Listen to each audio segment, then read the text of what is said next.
Bonjour Éric Coquerel. Bonjour. Et merci d'être avec nous. Vous êtes l'invité de la matinale ce matin, président LFI de la Commission des finances de l'Assemblée. Ce jeune de 23 ans, Quentin, en état de mort cérébrale, parce qu'il a été agressé, aurait été agressé par des extrémistes de la gauche, un collectif de gauche. Il serait proche du LFI, du député LFI Raphaël Arnaud. Qu'est-ce que vous savez de cette affaire, hein? Parce que la Jeune Garde, donc ces jeunes de ce collectif d'extrême gauche, a été cofondée par le député LFI Raphaël Arnaud. Vous avez des informations là-dessus?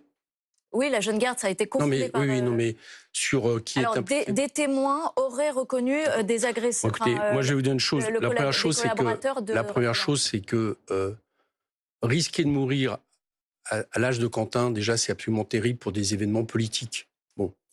Et à cet instant, même si c'est j'ai compris que c'était manifestement un militant de l'extrême droite identitaire, moi j'espère surtout que, puisque je crois comprendre qu'il est entre la vie et la mort, ça va, entre guillemets, tomber du bon côté. Voilà. Et c'est la première chose qu'il faut dire.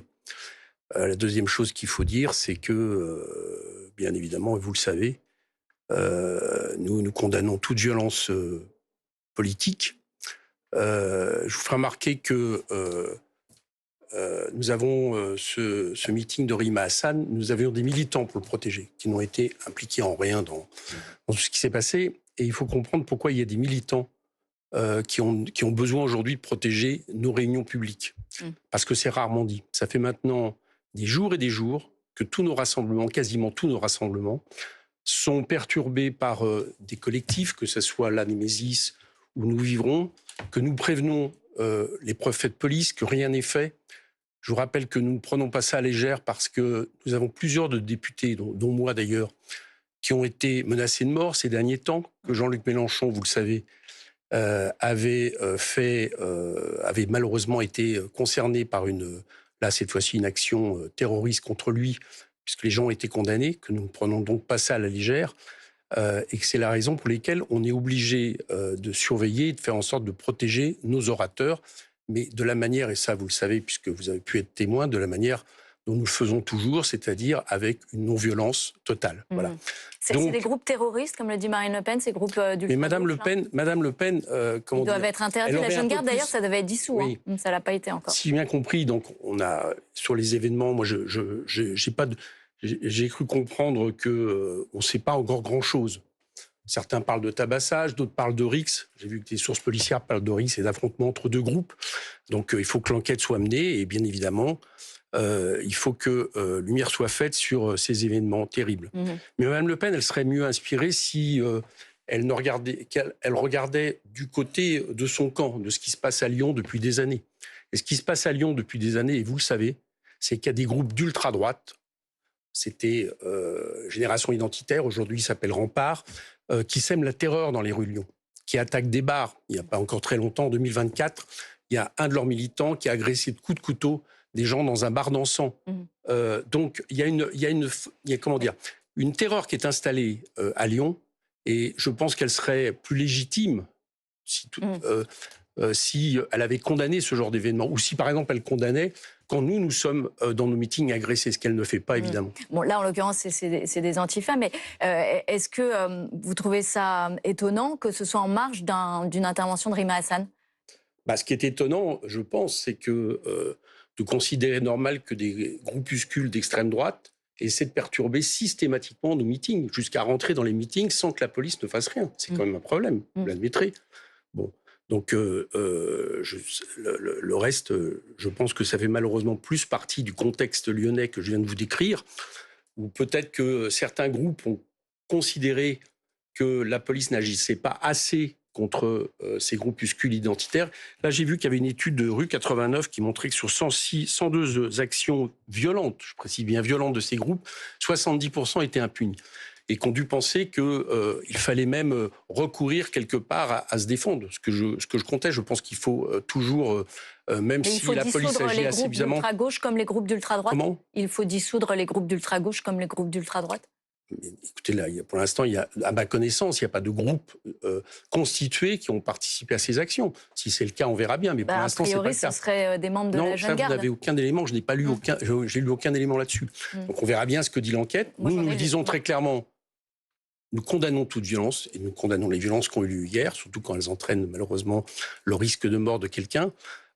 Mais par ailleurs, je demande qu'on regarde un peu ce qui se passe à Lyon depuis de nombreuses années, ratonnade, action de l'extrême droite, sans que ça fasse beaucoup de une de l'actualité, y compris quand, par exemple, vous avez des groupes qui attaquent à coups de barre de fer et de mortier une réunion sur la Palestine comme il y a un an. Et d'ailleurs, la mairie de Lyon a souvent protesté, a souvent regretté que la police reste malheureusement assez inactive. Je préférais que la police intervienne. Dans quelques réactions politiques. Sarah Knafo qui dit que l'extrême gauche tue et François-Xavier Bellamy à droite qui dit que l'extrême gauche menace notre démocratie. Oui, bien sûr. Écoutez, j'ai entendu la petite musique. Vous leur répondez ? Voilà. Et comme d'un autre côté, on a le ministre de l'Intérieur qui estime qu'on est extrême gauche, je vois bien qui est visé. Je vous dis simplement que ces groupes, notamment même Knafo qui appartient à Reconquête, qui est proche de ces groupes identitaires, ferait mieux d'abord, j'allais dire, de balayer derrière leur porte par rapport à toutes ces actions, parce qu'encore une fois, et là de manière systématique, la violence aujourd'hui d'extrême droite, de l'ultra-droite identitaire, raciste,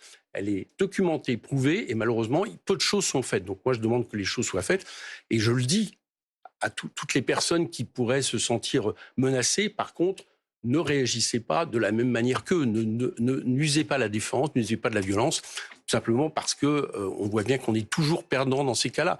Donc voilà un petit peu le message que je voulais donner ce matin par rapport à cette situation qui, entre guillemets, ne nous implique pas parce que LFI, vous le savez, est par principe contre toute condamnation, toute violence politique. Une autre actualité malheureuse, cet acte terroriste hier sous l'Arc de Triomphe, un homme radicalisé, fiché S, qui s'en est pris à des gendarmes. Il faut une politique plus ferme dans ce pays. Je crois que la politique est assez ferme. On accumule les lois antiterroristes depuis des années, les lois toujours plus sécuritaires, en disant à chaque fois ça va être la bonne cette fois-ci. Vous voyez bien que à chaque fois, on peut pas malheureusement tout prévoir. Ce que je constate, et fort heureusement, c'est que à part la victime elle-même, il n'y a pas d'autres victimes de l'acte de cette personne qui avait été arrêtée en Belgique, qui avait été condamnée, qui a été libérée, mais sous une surveillance, y compris géographique, très stricte. Et justement, voilà. Il y a eu défaillance à votre avis ? Je constate que normalement, il devait être géographiquement, il ne devait pas pouvoir aller très très loin. Donc, s'il a pu le faire, c'est qu'il y a défaillance. Et donc tout ça, ça implique plutôt, non pas en termes de responsabilité, ça je ne le ferai pas, mais je veux dire par là, c'est une question de surveillance, de renseignement, etc. Je pense par ailleurs qu'on a largement tous les dispositifs, sinon nécessaires. Je ne vois pas très bien ce qu'on pourrait faire d'autre, sauf sortir de la démocratie ou de l'état de droit. Je suppose que c'est pas ça qui est demandé. Il faut muscler un peu les services de renseignement ? Ils ont été musclés depuis quelques années. Ils font de l'excellent travail. On peut pas, non. Je veux dire, il est faux de penser que, y compris sur l'action de quelqu'un comme ça, où manifestement la manière dont il s'y est pris, ça ne pouvait que se terminer mal pour lui. Donc, si vous voulez, on peut pas.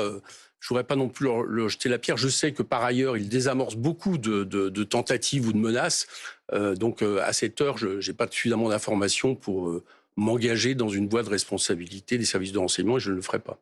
Bruno Retailleau est candidat à la présidentielle, ça ne vous a pas échappé. Est-ce que vous vous réjouissez de la multiplication des candidatures à droite ? Est-ce que ça peut c'est une candidature d'extrême droite en fait. Non, j'ai écouté un peu le fond de son discours.